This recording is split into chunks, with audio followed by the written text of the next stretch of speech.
congratulations for talking out this topic and speaking it loud and இதுக்கே நம்ம வந்து ஒரு பெரிய கைத்தட்டல் கொடுக்கலாம் டாக்டர் சிவரஞ்சனிக்கு. அட்லீஸ்ட் இந்த generation women I feel they very bold, they very open. நம்ம எந்த விஷயமா இருந்தாலும் வீட்ல பேசுறதுக்கான ஒரு இது இருக்கு. நிறைய பேர் வந்து சில விஷயங்கள் பேசுறதுக்கே வந்து ரொம்ப கூச்சப்படுவாங்க, தயக்கப்படுவாங்க.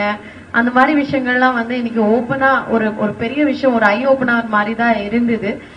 And I think this is a fantastic job. ஒரு பெயின்லெஸ்ஸா, அப்புறம் வந்து ஒரு நான் சர்ஜிக்கலா, ஒரு பெயின் ஃப்ரீயா, ஜஸ்ட் ஒரு லஞ்ச் டைம்ல பண்ற ஒரு சின்ன ஒரு சிம்பிளா விஷயங்கள்லாம் வந்து அவங்க கத்துக்கிட்டு வந்து இங்க பண்ணும்போது ரொம்ப அட்வான்ஸ் லெவலா வந்து ஜஸ்ட் இன்ட்ரடியூசிங் அப்படின்றது ரொம்ப கிளியரா அவங்க பேசினது தெரிஞ்சது. And I'm really happy to be part of this event. நிறைய விஷயங்கள் வந்து people would come out and share. இந்த மாதிரி எங்களுக்கு இந்த பிரச்சனை இருக்குன்னு ஓப்பனா பேசுறதுக்கான ஒரு நல்ல ஒரு விஷயமா இருக்கு. So congratulations and I'm wishing you all the best Sivaranjani.